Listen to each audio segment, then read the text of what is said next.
Oh, they do have to be admitted on this one. So sorry. We both apologize. Sorry, I apologize. And okay, Estelle. Don't worry about it. Yeah. Okay, yeah, but Estelle is sorry, Estelle.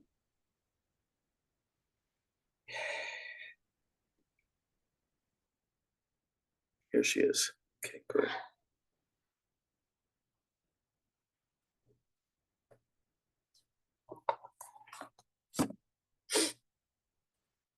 Hey, Estelle, sorry about that. Okay.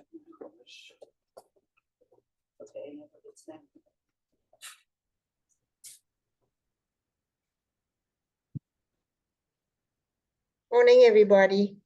Morning, Estelle. Good morning. As always. Okay.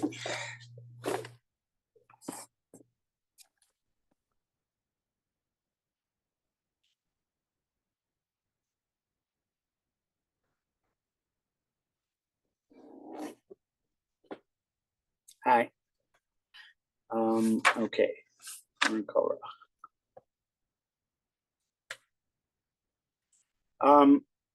When we were in the part about the actual swallowing up of Korach and his family, etc. There's this word. This is in chapter 16, verse 33.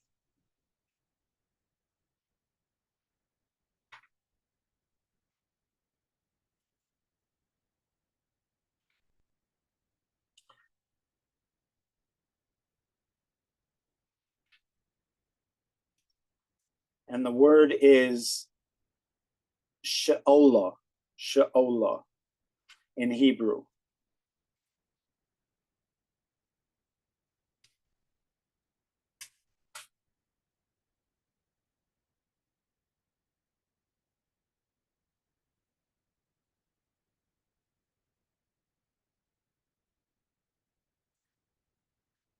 So that word Sha'ol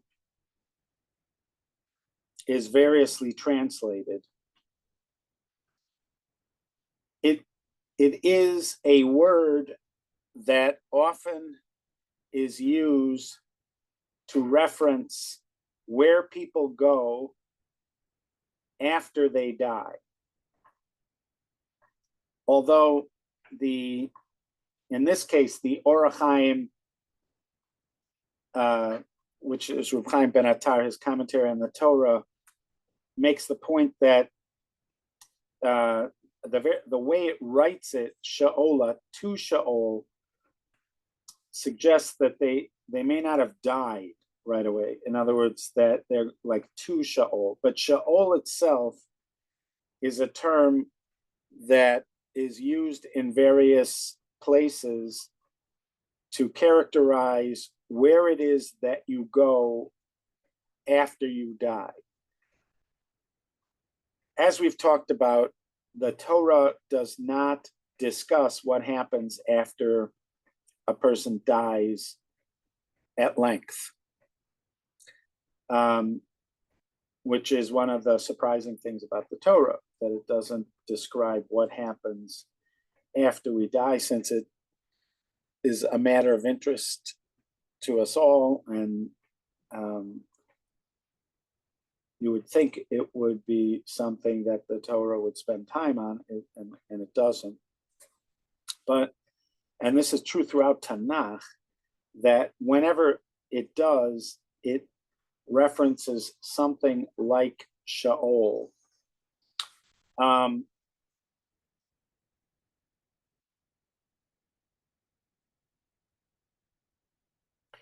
Do you have a translation? So that's in verse, again, it's in chapter 16, verse 33. So it says they went alive to Sha'ol. This one. So does it just say Sha'ol? Verse 16. was there descended alive. Hello? Yeah, say it again. They and all that was theirs descended alive to the pit. The earth covered them over, and they were lost from among the congregation. So there they just translate it as the pit.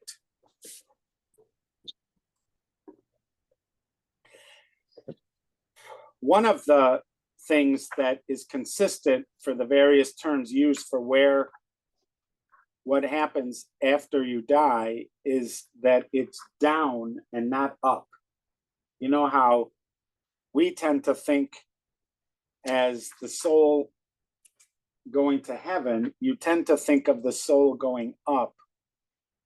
Obviously, it's metaphoric imagery, but we tend to think of the soul going up. But you'll notice that whenever in Tanakh they talk about where the soul is after the person dies, they tend to speak of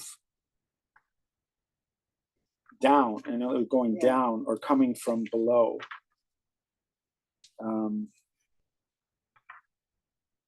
Just want to see here.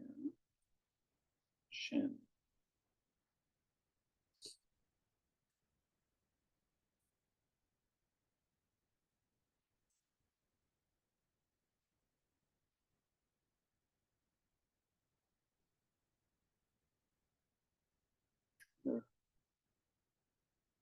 Why doesn't in the BDB Shin Aleph? So one of the places where you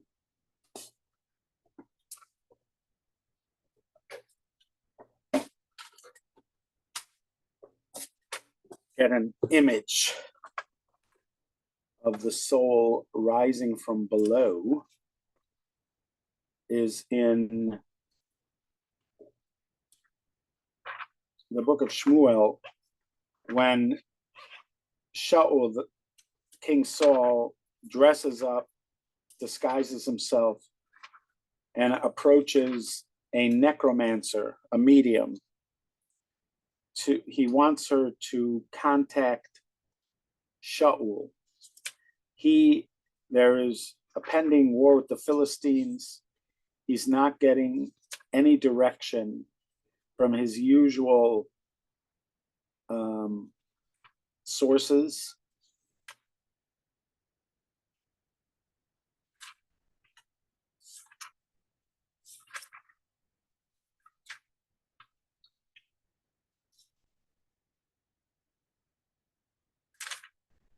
And so he gets desperate and he dresses up and approaches this necromancer from the place of Endor.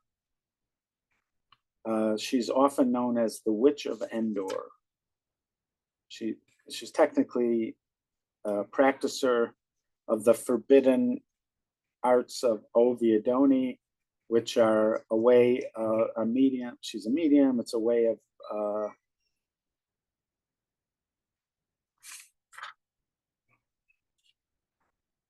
contacting the dead. It's forbidden by the Torah. It's seriously forbidden by the Torah. In fact, he himself had sought out these practitioners and killed many of them, apparently.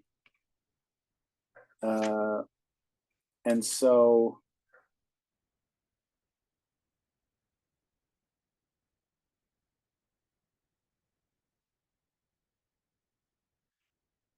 this is in the first book of Shmuel. It's in chapter 28. So he's approached her. And so the woman says, "Who shall I bring up for you?" See the language? Bring up for you. Aleh. Who should I bring up for you? And Shmuel says, "Bring up for me." He doesn't say. He just says, "Bring up for me." And the woman sees Shaul come up, and she cries out. I'm sorry. She sees Shmuel come up, and she cries out, and she says, "Why did you trick me. Apparently, you're Shaul. At that point, she realized who it was that was doing this. And she said, I see Elohim come up from the Aretz. That's how she describes it. Vayomer Isha El Shaul Elohim Ra'iti Olim Mina Aretz. It's like she saw God coming up from the, she means Shmuel. And so she said, what does he look like? And she said, he's old. He's wearing like some kind of a garment. And Shaul knew it was Shmuel, and he bowed down on the ground. And then Shmuel says to Shaul, Lama hirgaztani, why have you angered me or upset me? Laha'alot oti, to bring me up. And then Shaul goes into his pitch. I had to do it because the police team are coming, etc. But all the language is Shaul is coming up. Right now, I mean, the Rambam has his own understanding of this, that this is all happening in Shmuel's mind. I mean, in Shaul's mind, that this doesn't work. This medium business doesn't really work. But let's just take the text at its word. They use the example that's used here is that he's coming up from the earth. So that's sort of interesting imagery. Again, there's no discussion about the nature of what happened, what's going on with the soul after a person dies. But there is this notion of Shaul. It's also there's this woman. Her name is Klitzner.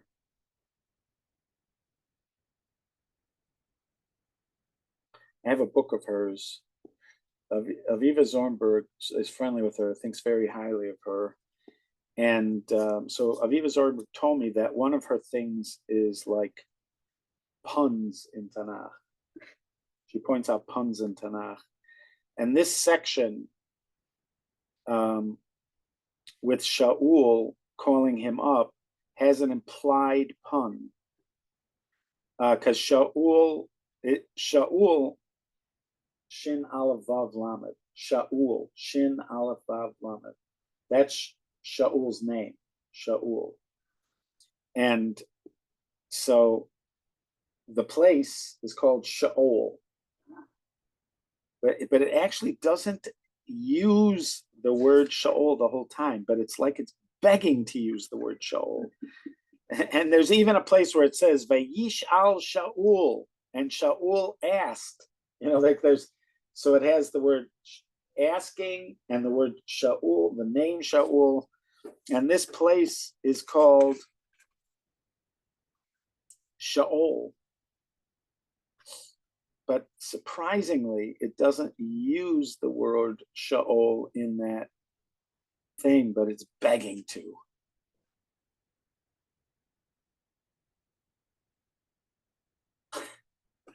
Just want you to go there. Anyway, so there's this place, and they go there. They go there alive to this place called Shaul, which again, in the Art Scroll is just translating it as like a physical pit or whatever. The earth opened. Eventually, there's some bottom to it, and they're falling into whatever the bottom is. Maybe when they're saying call up, it's the physical form which we do bury. Because she said he's wearing a coat, you mean? Well, yeah. So if we're burying a physical form and we put whatever is on that form and they're calling it up, that's the only way you can see it. You can't see the spirit or the soul of the person, which has gone up. Right, but you'll see. That's the only way I can interpret. I wish I know there's phrases like Yordu Shaol. They went down. Here it's Yordu Shaol, but there's other places like the ones who are in Shaol The one going to show that it's a phrase you will see A lot. in referenced a lot. So you're saying what it means is the body is buried in the ground. It's not necessarily characteristic of where their soul resides. Right, and if he wants to call him up to see him, to talk to him, that would have to be the body in the ground. So like in Tehillim, in Psalms, in Tehillim, it uses the phrase. No, it just says Lo Hamesim Yehalakar. Your day duma. There are those who go down to silence. So you're saying that the down part is because the body goes into the earth. Mhm. It's just in this phrase, why are you bringing me up? So you're saying it's because she's bringing him up with his body somehow. Well, it is weird that he's yeah. wearing a coat. He's asking, what does she look like? He's wearing a coat. Yeah. Right. Okay. Anyways, in discussions of the afterlife in Tanakh, you'll notice this come up, that they'll speak of Sheol as some kind of resting place for the person, not in some way. And we'd have to go through. I did once, on more than one occasion, I went through these various references.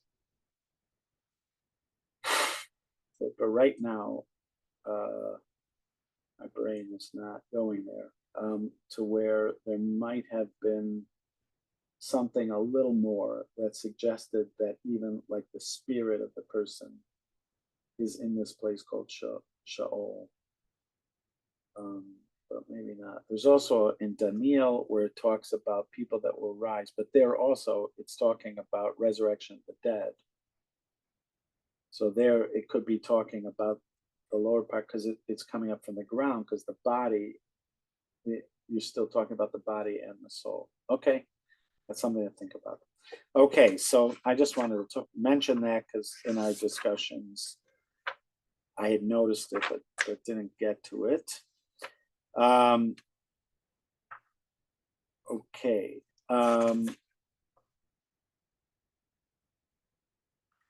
So then we, in 18,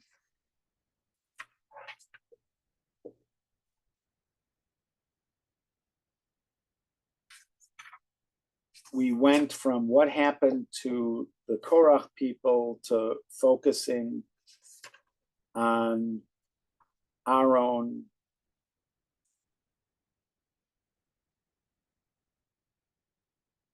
etc.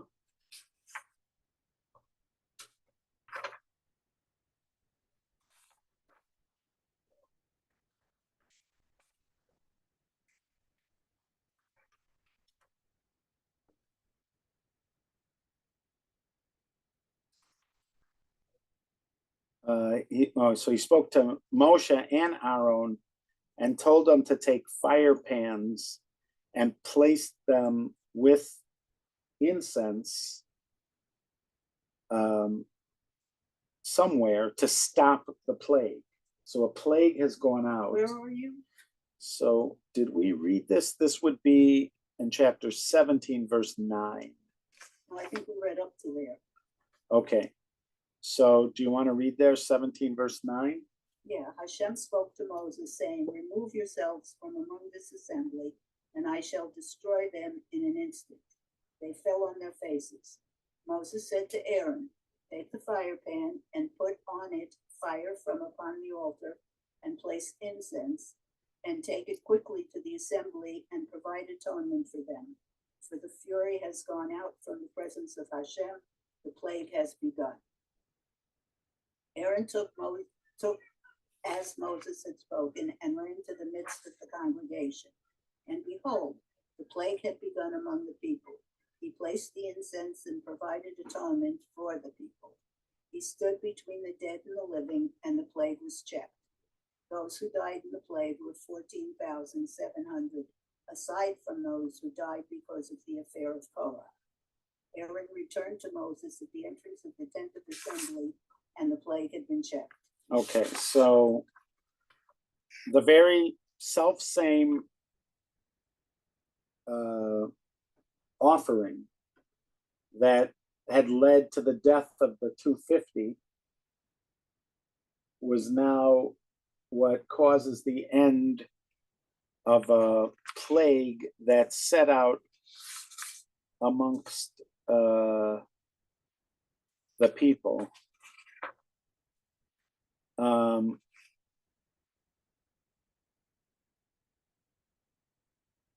All right, so again, let's just go over what had happened.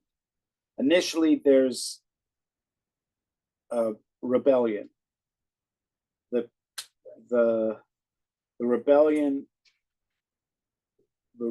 leaders are identified as Korah, Dasan Aviram, On Ben Peles, but there are lots of other notables involved in this, and there appear to be a popular support. At some point, it becomes clear that at least part of the problem is the appointment of Aaron as the Kohen. So to sort of demonstrate that this comes from God, this isn't just nepotism on Moshe's behalf, Moshe sets up this test. It's 250 people are going to have fire pans with incense in them, and whoever, if God chooses them, then that will be a sign that they were meant to be the Kohanim. Otherwise, they will see. But Moshe's already made it clear that's not going to happen. And what's going to happen is going to show that this decision to make Aaron the Kohen was in fact God's choice. Fire comes out and kills those 250 people. Aaron's sons are told to pick up the fire pans. They're going to be used as a kind of sheeting around the altar. The people, and then while also Korach and his family are swallowed up. Moshe had told the people that something's going to happen. Either distance yourself or you're going to be caught up with it. The people stepped back. Korach and his family get swallowed up. And then, so after all of this, the people complain. The people are upset at what happened and are sort of blaming Moshe and Aaron for what happened. And so a plague now moves out amongst the people. The people start dying. And in order to stop that, they are instructed, Aaron in particular is instructed to take the very same kind of fire pan with coals and incense on it and take it and he's going to place it strategically, and that's going to stop the plague, and it does. So you can't help but see this as a part B of the demonstration, even though it does not appear that this was Moshe's original plan, that there would be a plague that would set out and other people would die. They seem to be genuinely distraught that the people, it wasn't enough that what happened to Korach and these other people, that the people are now, that it's sort of a kind of virus that is spread amongst the people, this rebellion, to the point where they can't even see something that was a clear demonstration of God's choice. So it does not seem like it was a planned part B, but it functions as a part B to Moshe's original point. His point is that if you were really a chosen of God and you had this fire pan with the incense, it would be pleasing to God and you wouldn't die. So now that these people died, and not only does Aaron live, but Aaron stops a plague with it. Aaron stops a plague with it. So that seems like a kind of mic drop on the point that Moshe was originally making.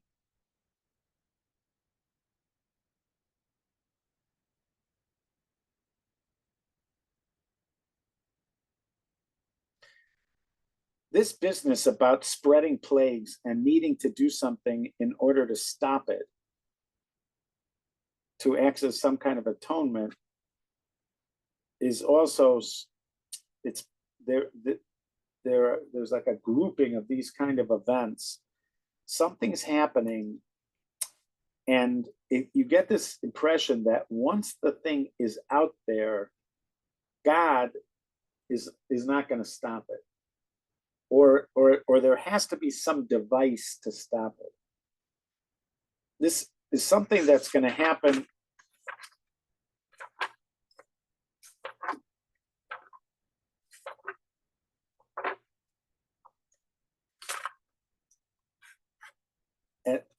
At the end of the Torah portion of Balak, and this has to do with the episode of Pinchas. So this is in chapter 25 of Numbers. So we're eventually going to get to this story, but it's going to be a minute or two before we get there. So just to give a short synopsis, the people are dwelling in an area called Shittim, and the men start to consort with female prostitutes from Moab. These female prostitutes are cult prostitutes. There's some connection between the prostitution and idolatry. And so it leads to the Jewish people being connected to a particularly infamous kind of idol, Baal Peor. This causes God to be angry.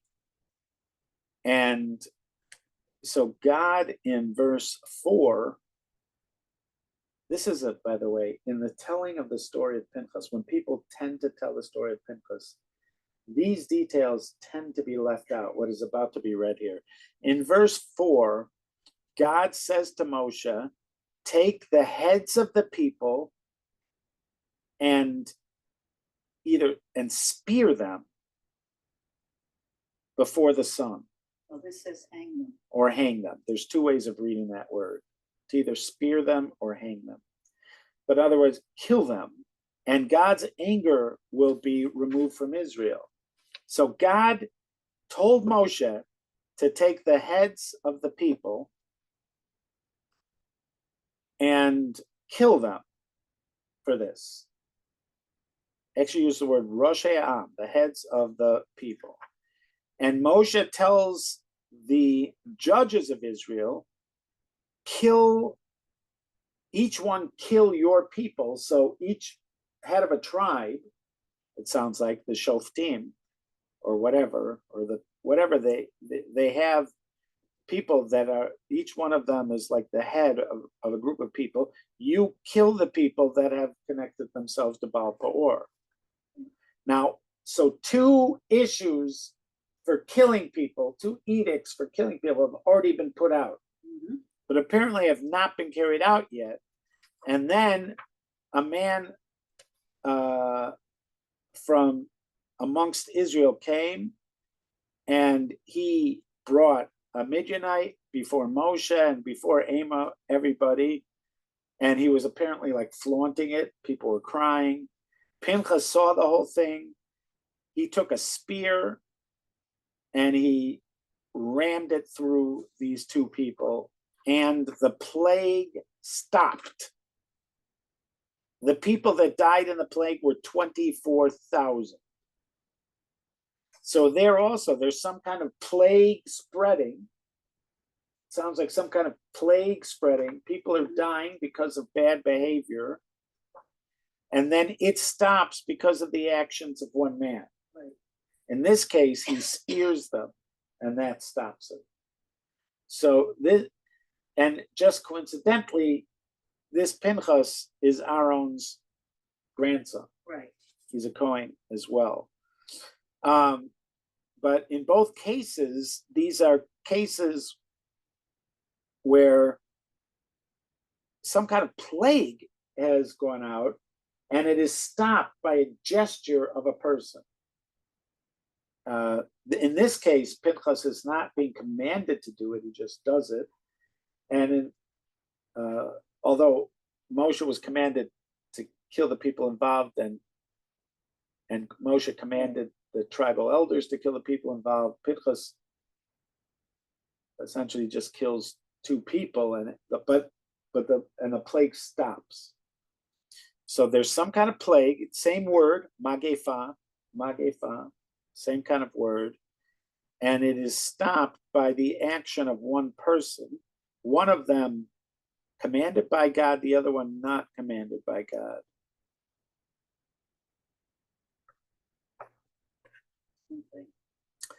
Yeah, it also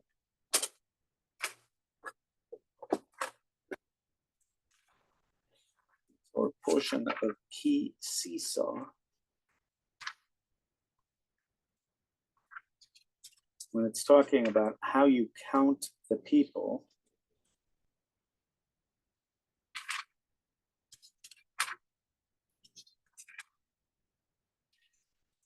It starts off, when you count the people.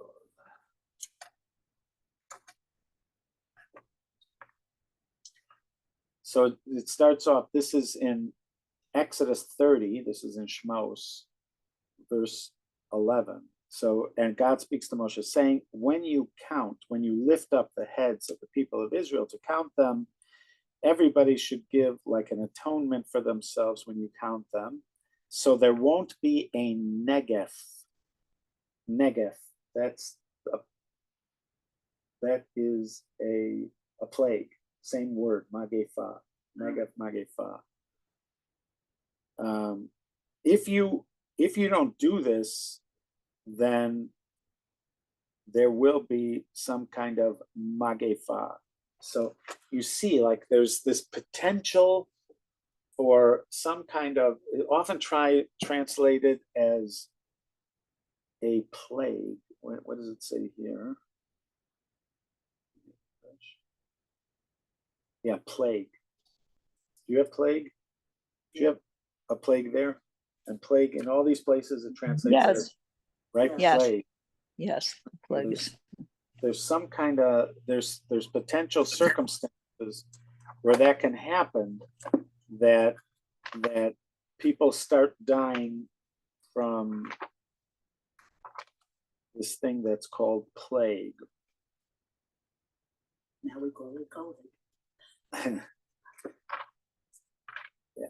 So, and also in the book of Shmuel, weirdly, not the book, yeah, the book of Shmuel, the end of the book of Shmuel, weirdly, David counts the people, and something like this happens.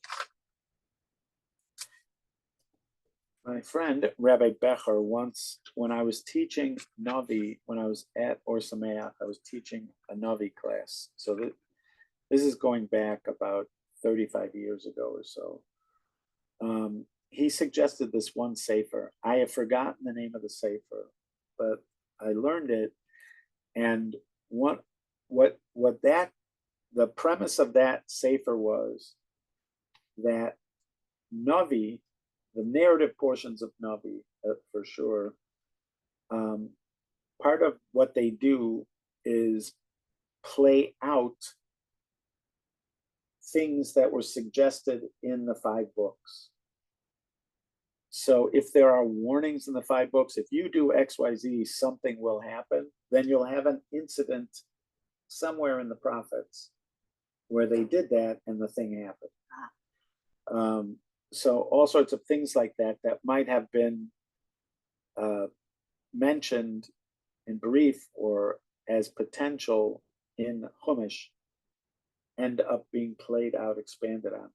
Years later, I asked Rabbi Becher about it, and he never remembered telling me about the book and doesn't remember anything about the book. That's what happens when you get older. Yeah, so either I remember it wrong or he remembers it wrong, but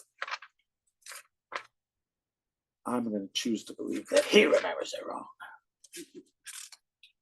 Towards the end of the book of Shmuel, there's all sorts of weird things going on.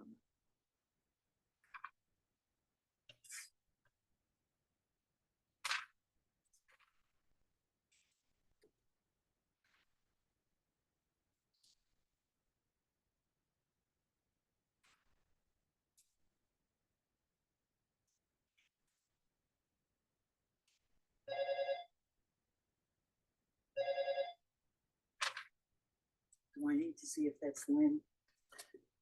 No, there's somebody there anyway. Oh, right. It's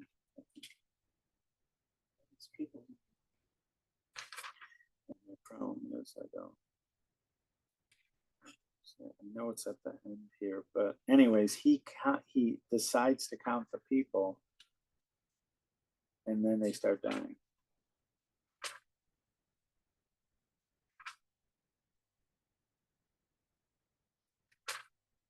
And Yoav is even like shocked, like, why are you asking me to do this?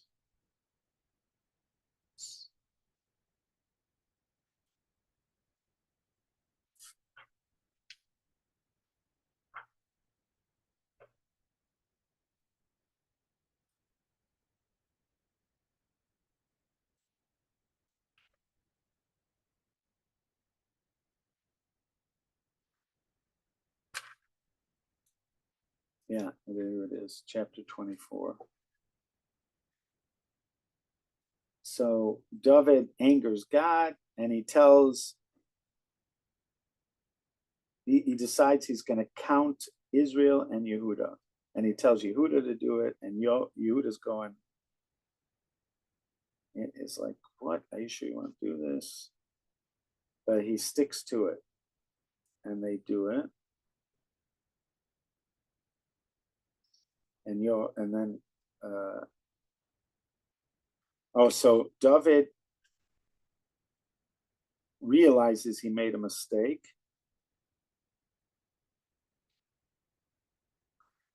and so his prophet comes back to him and he tells him, you can choose to be punished by man or punished by God, and he be punished by man. So it ends up, it's a famine though. That was a famine. That's interesting.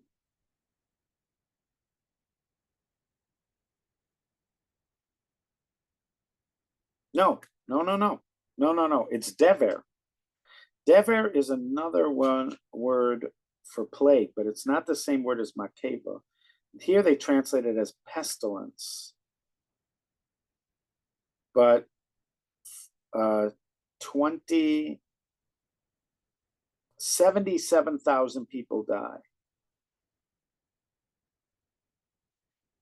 And then and it's brought about together with an angel.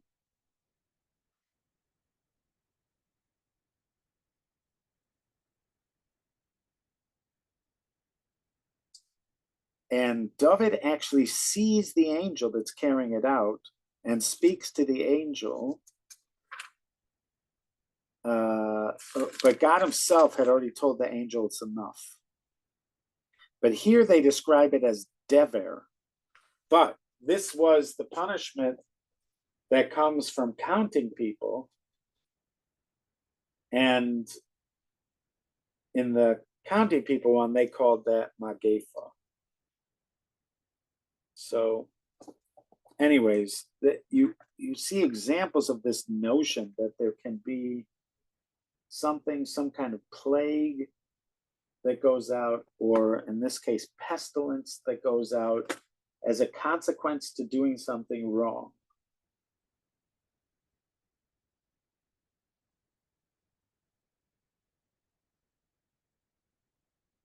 Here, an actual angel is associated with it. And then you do have the Makas Bechoros, the death of the firstborn. There in Egypt, it's characterized as a destroyer. There's there's a destroyer that goes out. In order to protect the Jewish firstborn, they're supposed to put blood on their doorsteps, but it also says there's something like, and God, the language over there is God was Posea. He was Posea. So it's typically translated as Passover. That's how the name Pesach is, Passover. But Rabbi Foreman pointed out that that gesture of Pesach in other places is a language that means to go back and forth like that. And in one usage in Yeshayahu, it's what a bird does to protect the nest of its. So he wanted to suggest that that was like a protection, that God is like going back and forth over the Jewish firstborn to protect them from the mashkas. But there is it's some kind of death that is brought about by some kind of destroyer. It might deserve to be in this package of things, but there is some, plague or pestilence.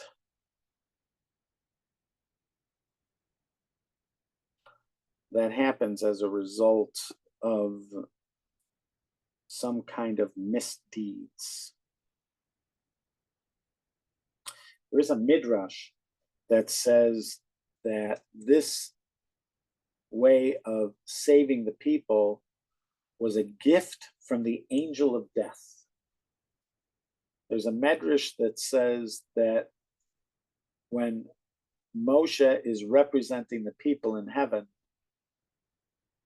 to receive the Torah,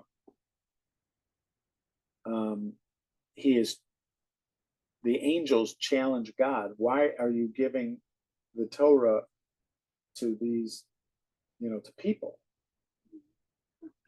And there's more than one midrash like that. So God says to Moshe, answer them. So, and Moshe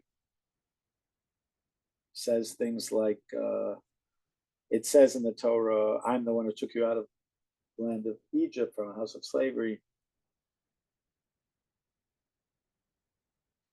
Were you ever slaves in Egypt? It says, don't steal, do steal, etc. So clearly the Torah was meant for us. So anyways, eventually the angels are impressed with him. And so as a parting gift of the experience, the angel of death gives Moshe this secret of how to stop the Magefa. Which the fire, to use the fire pan thing to stop the Magefa, the plague. You would be led at first to believe, and I have no reason to think this is not the case, that angel that David is seeing connected to the plague that's happening after he counted the people would be the angel of death. You would assume that that's the angel of death over there that he's seeing. So it would make sense that that midrashic connection between the angel of death and how to stop plagues. Somehow the angel of death is connected to plagues.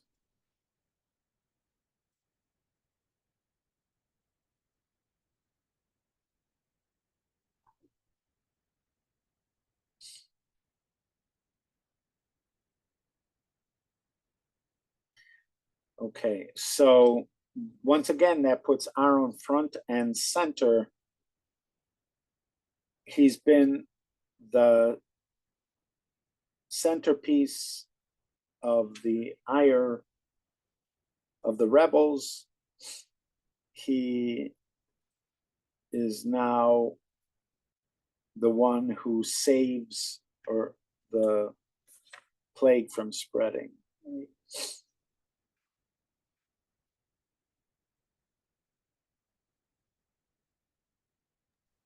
So do you want to read from verse 16? Hashem spoke to Moses, saying, Speak to the children of Israel and take from them one staff for each father's house, from all their leaders according to their father's house. 12 staffs. Each man's name shall you inscribe on his staff, and the name of Aaron shall you inscribe on the staff of Levi. For there shall be one staff for the head of their father's house. You shall lay them in the tent of meeting before the testimony where I meet with you. It shall be that the man whom I shall choose, his staff will blossom. Thus I shall cause to subside from upon me the complaints of the children of Israel, which they complain against you. Want me to keep going? Yeah.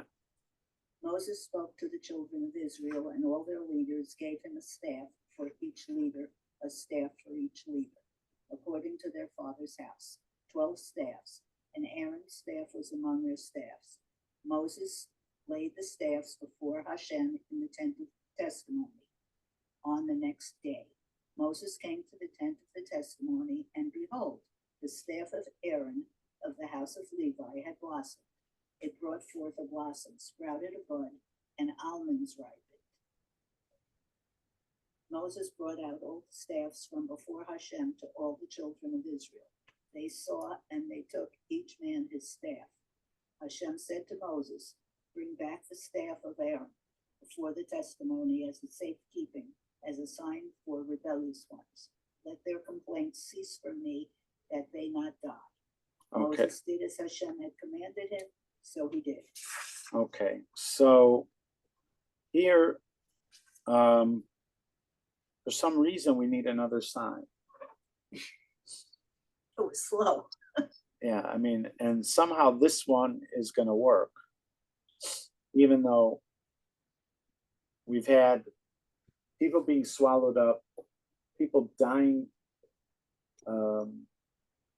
with the fire pans, our own stopping the plague. For some reason, we need another sign, and this sign is going to be the sprouting of a stick.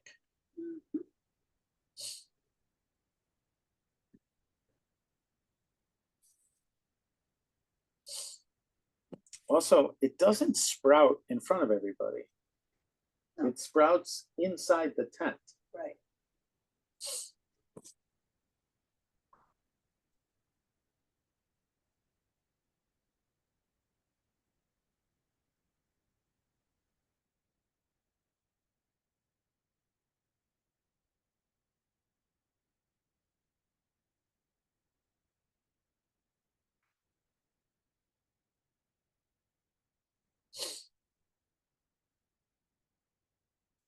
And also,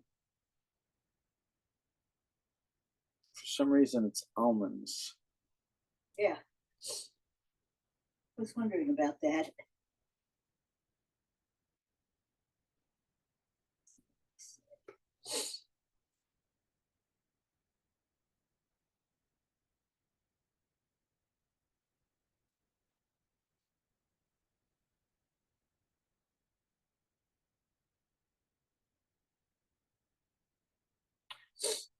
There's a song, like a children's song in Hebrew, an Israeli children's song about Tu B'Shvat. So it starts off, Hashkedi aporachat, Hashemen pazorachat, Tzipori berosh kokan. So it starts off, the almond tree is flowering, and the sun is shining, and it's about Tu B'Shvat. Tu B'Shvat is like the first moments of spring, even though it's earlier. Tu B'Shvat, obviously, it's just still, it's sort of like the end of winter. It's more like a kind of Groundhog's Day. But Tu B'Shvat, we're told that at Tu B'Shvat, the sap starts moving up the trees. It's what eventually is going to be spring, the first rumblings of that, the first murmurings of what eventually is going to be spring are said to be happening now. And one of those indications is that the almond tree flowers.